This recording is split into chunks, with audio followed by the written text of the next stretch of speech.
আইন অনুযায়ী। অন্তর্বর্তী সরকারের প্রধান হিসেবে দায়িত্ব নিলেন ডক্টর মোহাম্মদ ইউনূস। বিশিষ্ট ব্যক্তিদের উপস্থিতিতে বঙ্গভবনে শপথ নিয়েছেন আরও 13 উপদেষ্টা।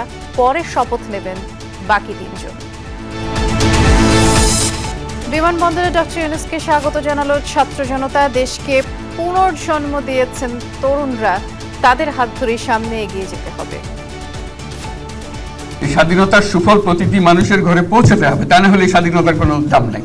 আপনারা যদি আমার উপরে বিশ্বাস রাখেন, আমার উপরে ভরসা রাখেন, তাহলে নিশ্চিত করেন যে দেশে কোনো জায়গায় কারো উপরে হামলা হবে না। অন্তর্বর্তী সরকারের সাফল্য নিয়ে আশাবাদী বিএনপি। বললেন, গণতন্ত্র পুনরুদ্ধার ও অর্থনীতি দ্রুত সচল করাই প্রধান কাজ। রাষ্ট্রীয় প্রতিষ্ঠানগুলো সত্যিকার অর্থে কার্যকর করার তাগিদ বিশিষ্টজনদের। বৈষম্যমুক্ত সাম্যের বাংলাদেশ গড়ার স্বপ্নে বিভোর তরুণ প্রজন্ম। ওনার দ্বারা যেন আমরা প্রত্যেকটা সেক্টরে দুর্নীতিমুক্ত করতে পারি। বাঙালি জাতিকে আমরা নতুন একটি রাষ্ট্র উপহার দেব, আর সেই উপহার রূপকার উন্মোচন করবে ডক্টর মোহাম্মদ ইউনূস।